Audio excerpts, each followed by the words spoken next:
এই শহরে হাজারো মানুষের ভিড়। সেই ভিড়ের মাঝেই এক বাউন্ডুলে ছেলে, রকি। সময় অসময়ে বাইক নিয়ে বন্ধুদের সাথে ঘুরোঘুরি, ছোট বড় সবাইকে নিয়ে চায়ের দোকানে সকাল সন্ধ্যা আড্ডা। আর সুযোগ পেলেই বাচ্চাদের নিয়ে উদ্ভট সব আচরণ করা তার পুরনো বদভ্যাস। 1 বছর আগে কোনো মতে অনার্স শেষ করেছে, এখন রাতভর ফেসবুক নিয়ে পড়ে থাকে আর দুপুর অবধি নাক টেনে ঘুমায়। মাঝে মাঝে গিটার নিয়ে একটু টুংটামও করে।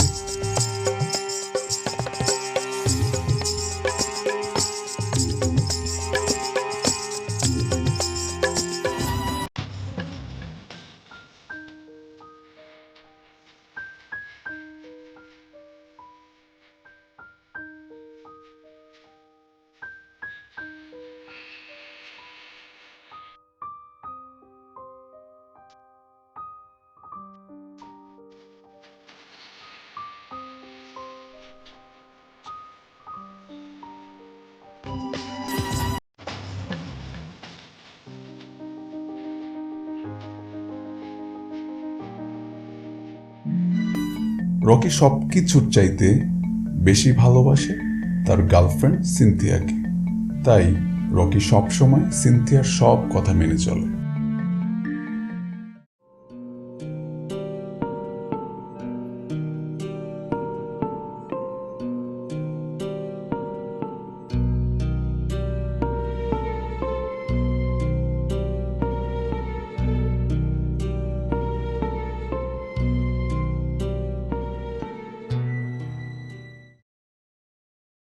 আচ্ছা, তুমি কি লাইফে কখনোই সিরিয়াস হবে না? কেন? আমি তো সিরিয়াসই। সিরিয়াস না হলে তোমাকে কীভাবে তো ভালোবাসি বলো? শুধু ভালোবাসা দিয়ে কি জীবন চলে? ভালোবাসা থাকলে বাকি সব কিছু এমনিতেও হয়ে যাবে।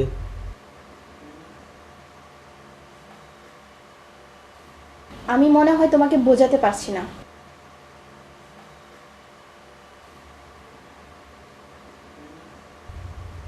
আচ্ছা, কি হয়েছে তোমার বলো তো? কিছুদিন পরে আমার অনার্স শেষ হয়ে যাবে। বাসায় এখন থেকে বিয়ে নিয়ে কথা চলছে। ফাইনাল এক্সাম শেষ হতে তো আমার জন্য ছেলে দেখা শুরু করবে। ছেলে দেখা দরকার কি? তোমার ফাইনাল এক্সাম শেষ হোক, দেখবে আমি ব্যান্ড বারাত নিয়ে হাজির হয়ে যাব। তুমি লাইফে সবকিছু এত সহজভাবে নাও বলেই লাইফে কিছু করতে পারো না। কি বলবো আমি আমার ফ্যামিলিকে? একটা বেকার বাবার হোটেলে খেয়ে ঘুরে বেড়ানো ছেলেকে আমি বিয়ে করতে চাই? দেখো, আমি মা বাবার একমাত্র ছেলে। নিজেদের বাড়ি আছে, বাবার ব্যবসা আছে। আমাদের বিয়ের পর বাবার ব্যবসা দেখবো। না, আমি চাই তুমি ভালো একটা জব করো, নিজের যোগ্যতায় প্রতিষ্ঠিত হও, যাতে আমি আমার ফ্যামিলি আর সবার কাছে তোমাকে প্রাউডলি প্রেজেন্ট করতে পারি।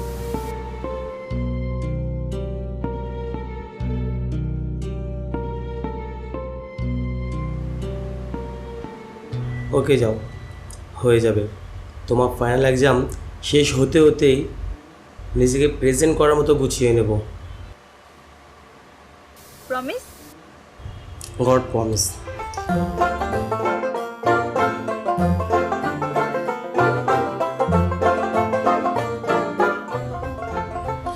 আচ্ছা, প্রচুর ক্ষুধা পেয়েছে, চলো না কোথাও গিয়ে কিছু খাই।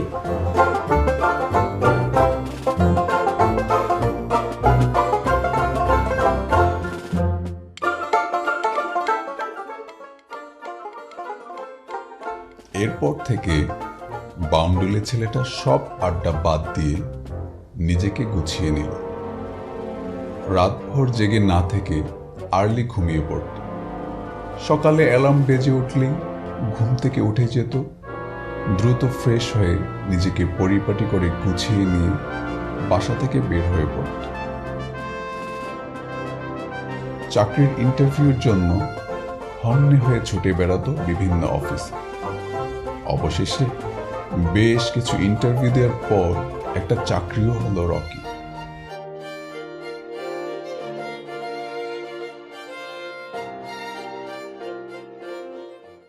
যেহেতু এক্সপিরিয়েন্স নেই তাই জবটা কিন্তু আপনার জন্য খুবই চ্যালেঞ্জিং।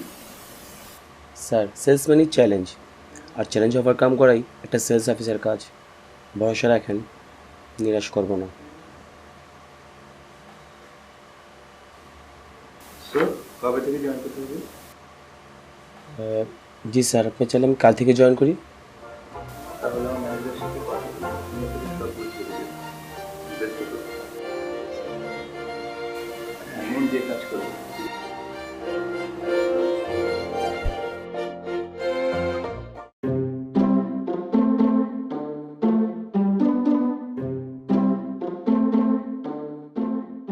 কি হয়েছে তোমার? কি সমস্যা কি তোমার? হ্যাঁ, এতদিন হয়ে গেছে, না একটা ফোন না যোগাযোগ, কোনো কিছু। প্রবলেম কি তোমার? কি তোমার নতুন কোনো রিলেশন হয়েছে? মানে মানে কি তোমার নতুন কোনো গার্লফ্রেন্ড হয়েছে? না না, আসলে আসলে কি বলো, আমাকে সত্যি কথা বলো, কি হয়েছে তোমার? কিভাবে যে বলি, মানে আমার না কি তোমার না কি? নিশ্চয়ই তোমার নতুন একটা গার্লফ্রেন্ড হয়েছে, তাই না? আমার না একটা জব হয়ে গেছে। আমি জানতাম তুমি। কি বললা? কি হয়েছে তোমার? তোমার জব হয়েছে? সত্যি তোমার জব হয়েছে?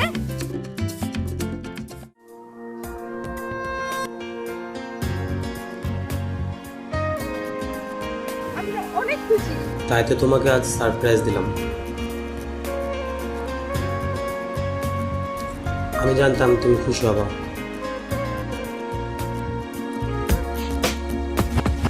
কাছে দূরে রব পাশে বসবে ভালো আমায়, ঘুম ভেঙে যায় অশান্ত চোখ, তোমায় কি ভোলা যায়? আমাকে আপন করে রেখো এই মনে, যেও না ভুলে কখনো এত দূরে অভিমানে তোমাকে নিয়ে তোরা আমি কেঁদে ভেবে ভেবে চাই না আমি কখনো তোমাকে হারাতে।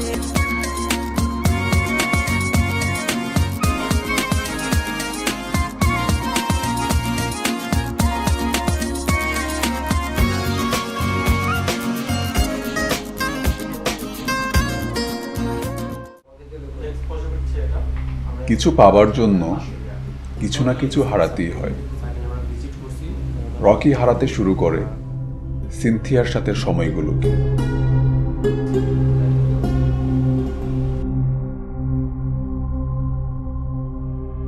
চাকুরির ব্যস্ততায় রকি আগের মতো করে সিনথিয়াকে টাইম দিতে পারছিল না।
রকির কাছ থেকে আগের মতো সময় না পাওয়াতে সিনথিয়া অন্য বন্ধুদের সাথে সময় কাটাতে শুরু করে।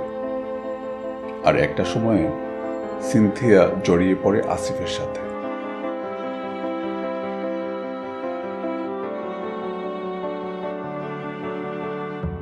একদিকে রকির সাথে দূরত্ব বাড়তে থাকে, আর অন্যদিকে বাড়তে থাকে আসিফের সাথে ইনভলভমেন্ট। এভাবেই হালকা হয়ে যায় সিনথিয়ার ভালোবাসা। তাই সিনথিয়াও আর আগের মতো আগ্রহ নিয়ে রকির সাথে কথাও বলে না, দেখাও করতে চায় না, আর এখন কোনো কিছুর আবদারও করে না।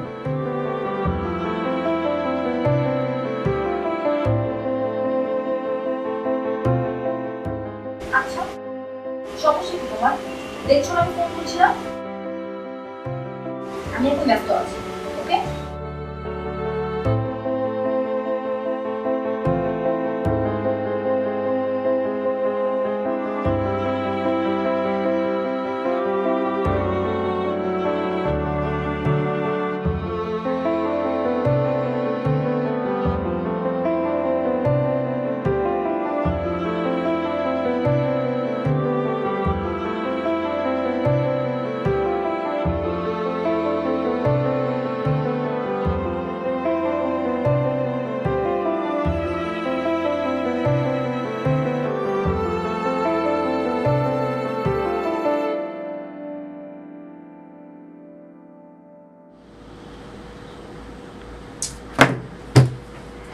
ধীরে ধীরে রকির ফোন রিসিভ করাও কমিয়ে দেয়।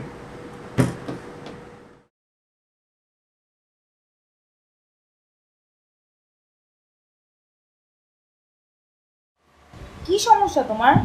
দেখছো না আমি ফোন কেটে দিয়েছি? কি ব্যাপার, তুমি ফোন রিসিভ করছো না কেন? আমি এখন ব্যস্ত আছি। কিসের এত ব্যস্ততা যে একটু কথা বলার সময় পাও না? না, এখন কথা বলতে পারবো না, পরে কথা বলছি, বাই। তারপর কোনো এক বিকেলে দুজন যখন চূড়ান্ত বাস্তবতার মুখোমুখি। কি, তুমি কি আমার কোনো প্রশ্ন উত্তর দেবে না? তোমার তো দেখি কথা বলার কোনো আগ্রহ নেই আমার সাথে। কি কথা বলবো তোমার সাথে? তোমার কি এখন আমার জন্য কোনো টাইম আছে নাকি? তুমি তো তোমার জব, ক্যারিয়ার এসব নিয়ে বিজি। শোনো, জব, কেরিয়ার এটা কি শুধু আমার জন্য? আমাদের বেটার ফিউচারের জন্য। তাই বলে তো আমাকে ভুলে গিয়ে সারাক্ষণ জব নিয়ে পড়ে থাকতে বলি। শোনো, জব মার্কেটে টিকে থাকা, নিজেকে ইমপ্রুভ করা, প্রতিনিয়ত নিজেকে প্রুভ করা কতটা যে ডিফিকাল্ট তা কি তুমি জানো? আচ্ছা, ওকে বাদ দাও। আমি ঠিক করেছি 2-1 দিনের মধ্যে আমার ফ্যামিলিকে তোমার ফ্যামিলির কাছে বিয়ের প্রপোজাল দিয়ে পাঠাবো। তার আর দরকার হবে না। মানে তুমি কি বলতে চাও? দেখো, অনেকদিন ধরেই তোমাকে একটা কথা বলতে চেয়েছিলাম, আজকে ক্লিয়ার করে দিচ্ছি। আমি অন্য আরেকজনের সাথে ইনভলভ। বিয়ে যদি করতে হয় আমি তাকেই বিয়ে করব, যার কাছে আমার জন্য টাইম আছে। তোমার মতো না, যার আমার জন্য কোনো সময় নেই। তুমি কি সিরিয়াস নাকি ফান করছো? তোমার মতো আমার কাছে ফান করার জন্য টাইম নেই। আমি সিরিয়াস। প্লিজ আমাকে ডিস্টার্ব করবে না, আমি আছি। Cynthia please.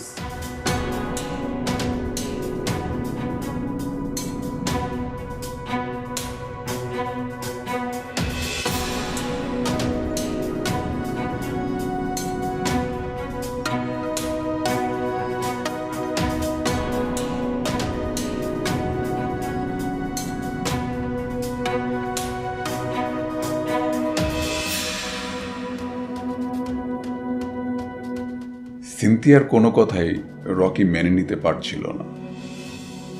বাসায় এসে স্তব্ধ হয়ে পড়ে থাকতো এখানে ওখানে। সিনথিয়ার স্মৃতিগুলো রকিকে কোনোভাবেই স্থির থাকতে দিচ্ছিল না। শুধু অনুভব করছিল ভিতরটা যেন ভেঙে টুকরো টুকরো হয়ে যাচ্ছে। তারপর থেকে রকি আর অফিসে কাজে মনোযোগ দিতে পারছিল না। রাত শেষ হয়ে ভোর হয়ে যেত, কিন্তু রকির চোখে ঘুম আর আসতো না।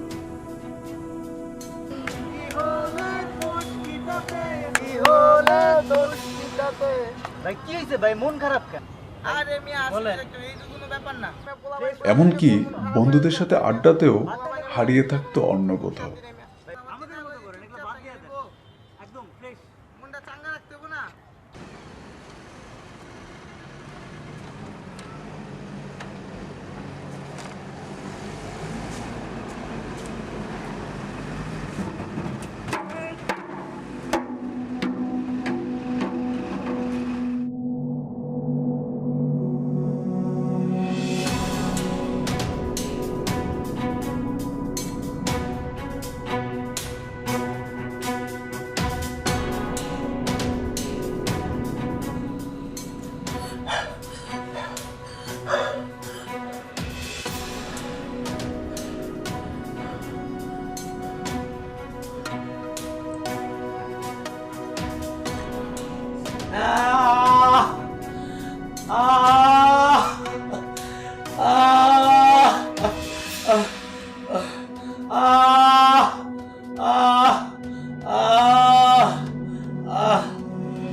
Cynthia, Cynthia, Cynthia, Cynthia.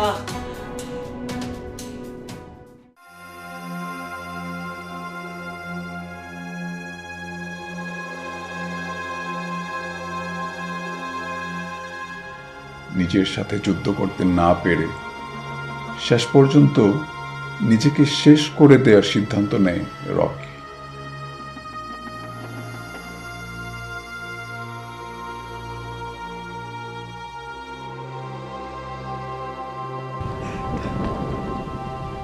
আমি মরবো কেন? আমার কি ভুল ছিল? আমার কি দোষ ছিল? আমি মরবো কেন? আমি মরবো কেন? আমি মরবো কেন? আমার তো কষ্ট হয় কেন? আমি কেন তো কষ্ট হয়? কেন নিজেকে তো কষ্ট হয়? স্থির করে রাখতে পারি না কেন?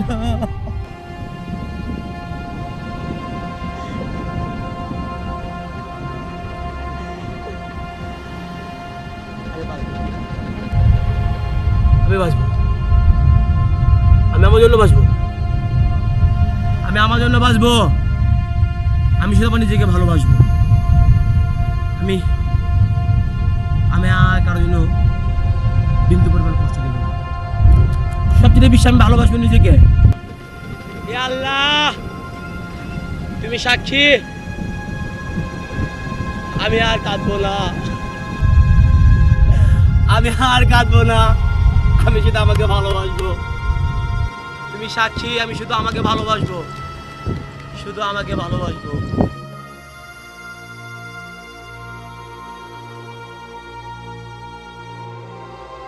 নিজেকে প্রতিষ্ঠিত করতে গিয়ে রকি হয়তো আগের মতো দিনে 5 বার সিনথিয়াকে কল করতে পারত না, সপ্তাহে 5 দিন দেখা করতে পারত না, কিন্তু সপ্তাহের ছুটির দিনের পুরোটাই তো সিনথিয়াকে দিত। সারা দিনের সব কথা জমিয়ে সন্ধ্যায় তো ঘন্টা ধরে কথা বলতো। সিনথিয়া তো পারত প্রতীক্ষায় থাকতে।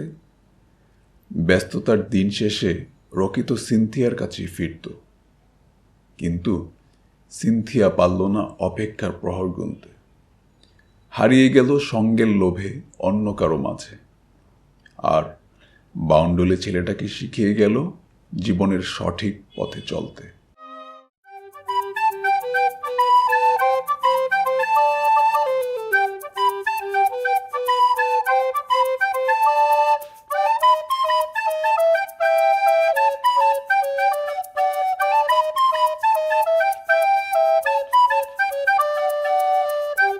ওহ, ওহ,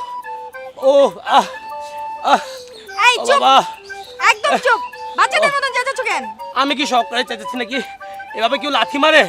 ঠিক করেছি, এখন আবার দিব। ও ও আহ আহ ঢং। ও। এই তুমি থামবা? ও বাবা আহ বলছি না চুপ করো, চুপ। Yes ma'am.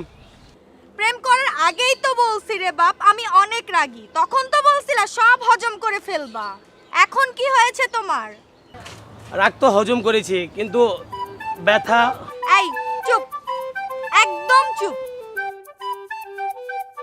দেখো আমাকে ভালোবাসতে হলে আমার রাগ অভিমান জিদ সবকিছুকে ভালোবাসতে হবে। পারলে থাকো, না পারলে ফুটো। এটা কি? আমি রাজি। তো এটা মুখে বললে কি হয়? মাথা নাড়ানোর কি আছে? তুমি না বললা কথা না বলে চুপ করে থাকতে? ঠিক বলছি, একদম চুপ, একটা কথাও বলবো না। ছোটবেলা থেকেই খুব ইচ্ছে ছিল আমার যখন বয়ফ্রেন্ড হবে ফার্স্ট টাইম তার বাইকে উঠবো। বাট তোমাকে যে আমি 1 বছর ধরে বলছি একটা বাইক কিনো, নিজে কিনতে না পারলে অ্যাটলিস্ট একটা ফ্রেন্ডের বাইক তো নিয়ে আসতে পারো। আমার ইচ্ছেটা তো পূরণ হোক।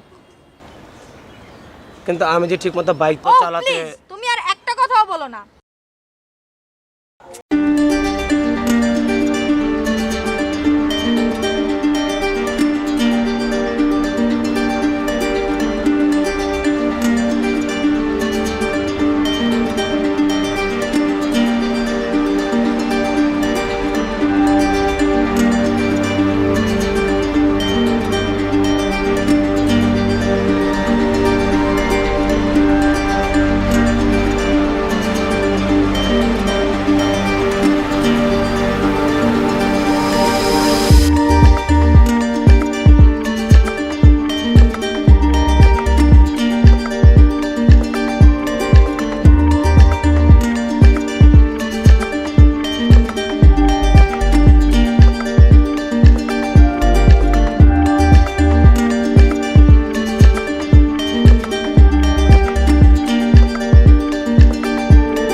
খুব মানিয়েছে। মিথ্যে বলছো না তো? মিথ্যে নয়, সত্যি তোমাকে খুব মানিয়েছে। আচ্ছা কি রঙের টিপ? নীল রঙের টিপ। আমি দেখতে পাই না তো তাই। কে বলেছে তুমি দেখতে পাও না? পৃথিবীর সব রং এখন তোমার মনের রঙে রাঙানো, তোমার অনুভূতির সাথে সাজানো। অন্ধ বলে কি করুণা করছো? প্লিজ ওভাবে বলো না। তুমি হ্যাঁ আমি অন্ধ, আর কোনোদিন দেখতে পাবো না, এটাই বাস্তবতা। সব কিছু যেন আমি দায়ী। আজ আমার জন্য তোমার এই অবস্থা কেন যে সেদিন আমি। আচ্ছা তুমি কি আমার জন্য শুধু টিপ এনেছো, অন্য কিছু আনোনি? এনেছি, আরো অনেক গিফট এনেছি।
তো। এই যে আমার ভাবনা জুড়ে শুধু তুমিই থাকো, আমার আশেপাশে প্রতিটি গন্ধে আমি তোমাকে খুঁজে পাই, প্রতিটি শব্দে প্রতিটি কণ্ঠে তোমাকে আমি পাই। আমি না, তুমি আমাকে অনেক বেশি ভালোবাসো, তাই তোমার সবটুকু অনুভূতির মাঝে আমায় খুঁজে পাও। তোমার ভালোবাসাই আমাকে এই অনুভূতিগুলো শিখিয়েছে। তুমি থাকবে তো আমার এই অনুভূতিগুলোর মাঝে? জবাব দিচ্ছ না যে, কি থাকবে না? বউ, তুই এইখানে, আমি আরো তোর ওই পাশটা খুঁজতে খুঁজতেই হয়রান। তোকে না বলছি তুই আমার দৃষ্টির আড়াল হবি না, কিছু একটা হয়ে গেলে তুই না আমারে অনেক জ্বালাস। আমি তোকে নিয়ে আর বেরোই হব না। আর তোর 2 ঘন্টা আরো 8 ঘন্টা আগেই শেষ হয়ে গেছে। চল তোকে বাড়ি নিয়ে যাই।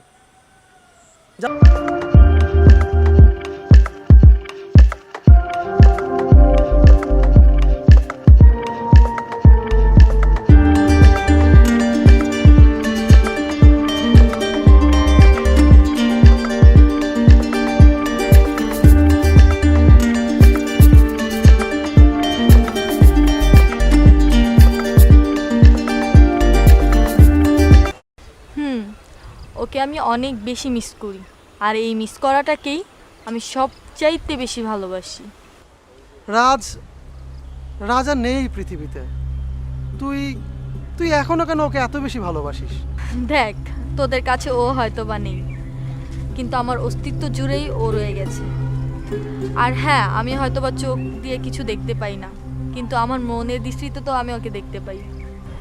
পাগলামি করিস না মৌ। তুই চাইলে আমি তোর পাশে সারা জীবন তোর হাত ধরে এভাবেই হাঁটতে পারবো। দেখ, শুধু তুই বলে না, আমি অন্য আর কারো জীবনেই বোঝা হতে চাই না।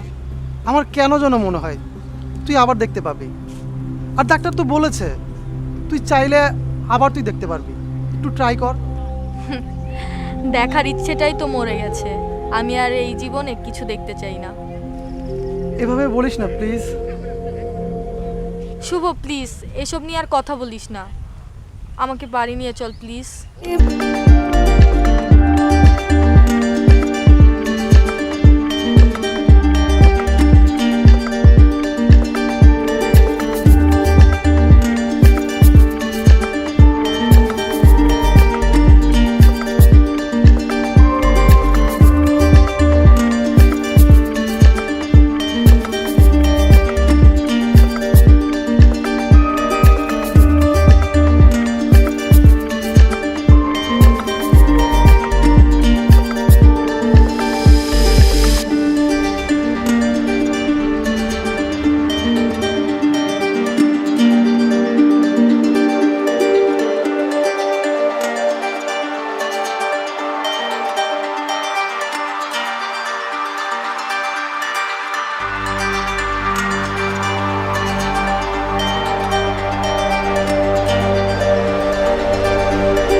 জীবন অপরাধী হয়ে থাকবো, নিজেকে কখনোই ক্ষমা করতে পারবো না।